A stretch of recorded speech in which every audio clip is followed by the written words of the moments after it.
السلام علیکم، آپ دیکھ رہے ہیں بول نیوز، میں ہوں مونس رضا۔ ہیڈ لائن کے بعد اہم خبر سے بلیٹن کا آغاز کریں گے۔ ایک رات میں ایران کو تباہ و برباد کر دیں گے اور شاید وہ رات کل ہو سکتی ہے۔ 4 گھنٹے میں پاور پلانٹس تباہ کر سکتے ہیں، لیکن میں ایسا نہیں چاہتا۔ ایران کو ڈیڈ لائن دی ہے۔ امریکی صدر ڈونلڈ ٹرمپ کی میڈیا سے گفتگو۔ انہوں نے کہا کہ جمعرات کی رات ایرانی سرزمین میں امریکی پائلٹ کو ریسکیو کیا۔ ایران سے نکالے گئے پائلٹ کی لوکیشن ہمیں معلوم تھی۔ ہم نے چکمہ دینے کے لیے 7 مقام پر آپریشن کیا۔ آپریشن میں جن طیاروں کو نقصان پہنچا انہیں 10 منٹ میں ٹھیک کیا۔ ہم نے ریت میں پھنسے 2 کارگو طیاروں کو تباہ کرنے کو ترجیح دی۔ پائلٹ کی معلومات لیک کرنے والے تک پہنچیں گے، یہ سلامتی کا معاملہ ہے۔ Be taken out in one night, and that night might be tomorrow night. I guess you would call it a search and rescue mission. Generally, when planes are knocked down in war, especially when you're fighting you send in 200 men to pick up one. A rescue that's very historic. It'll go down in the books.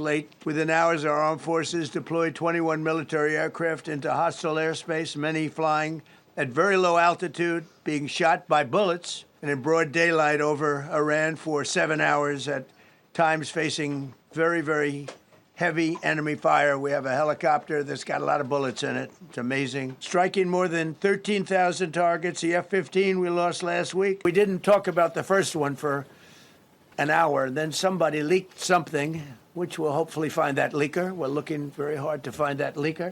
We have one and there's somebody missing. Well, they didn't know there was somebody missing until this leaker gave the information. So whoever it was, we think we'll be able to find it out. And we're going to say, national security, give it up or go to jail. دشمن ایرانی مسلح افواج کو کمزور نہیں کر سکتے۔ ایرانی سپریم لیڈر مجتبیٰ خامنائی نے ایک بار پھر واضح کر دیا، ایران کو پتھر کے دور میں دھکیلنے کی امریکی دھمکی کو قابل مذمت قرار دیا۔ ایرانی پاسداران انقلاب کے انٹیلیجنس چیف مجید خادمی کی شہادت پر تعزیت کا اظہار کیا۔ مجتبیٰ خامنائی نے اپنے بیان میں کہا کہ امریکہ اور اسرائیل کو ایران میں مسلسل شکستوں کا سامنا کرنا پڑا۔ دشمن ہر روز دھمکیاں اور تباہی کی وارننگز دے رہا ہے، شہری علاقوں پر حملے کر رہا ہے، پلوں، پاور پلانٹس اور اسکولوں پر حملے انسانیت کے خلاف اور جنگی جرائم ہیں۔ بولے ایران کی مسلح افواج اپنی جدوجہد جاری رکھے گی، ثابت قدمی سے دشمن کا مقابلہ کریں گے۔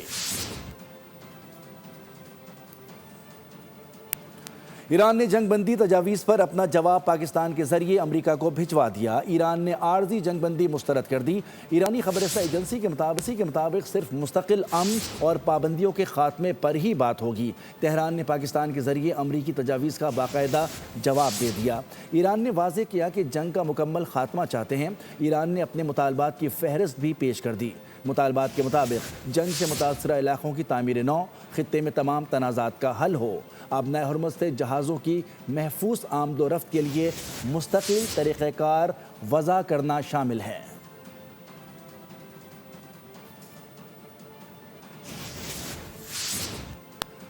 امریکی وزیر اعظم کی ٹرمپ سے جنگ بندی مؤخر کرنے کی درخواست۔ امریکی میڈیا نے بڑا دعویٰ کر دیا۔ امریکی میڈیا کے مطابق نیتن یاہو سے ٹرمپ سے ٹیلی فونک گفتگو ہوئی اور ٹرمپ نے ایران سے امریکی مطالبات ماننے پر جنگ بندی کا عندیہ دے دیا۔ اسرائیلی وزیر اعظم نے جنگ بندی پر خدشات کا اظہار بھی کیا۔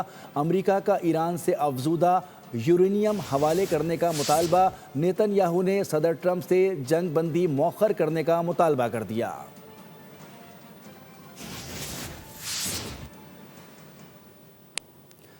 100 عالمی دانشوروں اور ماہرین قانون نے صدر ٹرمپ کو خبردار کیا ہے کہ ایرانی پاور پلانٹ اور پل تباہ کرنے کا بیان جنگی جرم ہے۔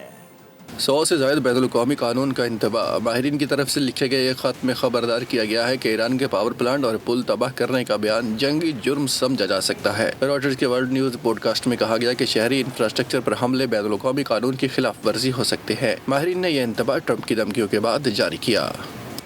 امریکہ اور ایران کو جنگ بندی منصوبے کی پیش کر دیا گیا اور تجویز کو اسلام آباد ایکارڈ کا نام دیا گیا ہے۔ غیر ملکی میڈیا کے مطابق قیام امن کی کاوشوں میں فیلڈ مارشل عاصم منیر متحرک ہیں۔ مشرق وسطیٰ میں قیام امن کے لیے امریکی اور ایرانی حکام سے مسلسل رابطے میں رہے۔ امریکہ ایران جنگ کا خاتمہ پاکستان نے ترجیح بنا لیا۔ پرامن مشرق وسطی کے لیے قومی قیادت سرگرم عمل ہے۔ غیر ملکی میڈیا بھی مان گیا، جس کے مطابق پاکستان نے جامع جنگ بندی کا فریم ورک امریکہ اور ایران کے ساتھ شیئر کر دیا ہے اور معاہدے کو اسلام آباد ایکارڈ کا نام دیا جا رہا ہے۔ یہ فریم ورک 2 مراحل پر مشتمل ہے۔ پہلے مرحلے میں فوری جنگ بندی اور بعد میں جامع جنگ بندی معاہدہ شامل ہے، جس کا credit field marshal Asim Munir کو دیا جانے لگا۔ رائٹرز کے مطابق پاکستان کے آرمی چیف گزشتہ رات نائب صدر جے ڈی وینس، مشیر خصوصی سٹیو وٹکوف اور ایرانی وزیر خارجہ عباس عراقچی کے ساتھ مسلسل رابطے میں رہے۔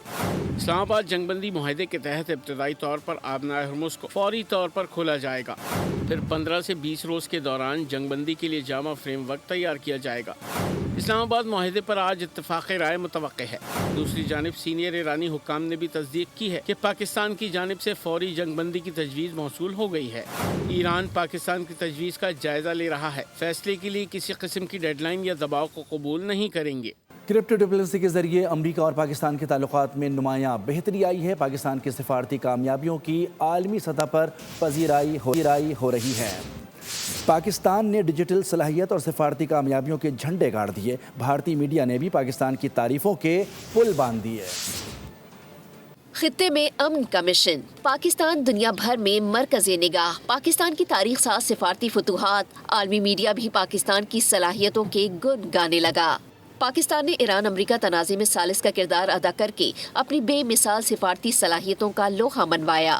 امریکی جریدے فارن پالیسی کا برملا اعتراف، ایران امریکہ تنازع میں منصفانہ کردار، مصر، ترکی اور سعودی عرب کے ساتھ مل کر جنگ بندی کے لیے کمیٹی کا قیام، ایران کے ساتھ آبنائے ہرمز میں پاکستانی جہازوں کی آمد و رفت کی اجازت کے لیے معاہدہ، چین کے ساتھ تعلقات میں استحکام اور سعودی عرب کے ساتھ نئی اسٹریٹجک شراکت کو پاکستان کی شاندار کامیابی قرار دیا۔ تعریف وہ جو دشمن کرے، بھارتی میڈیا پر بھی پاکستان کی کامیابیوں کے چرچے۔ سبسکرائب کریں اور بیل دبائیں تاکہ کوئی خبر رہ نہ جائے۔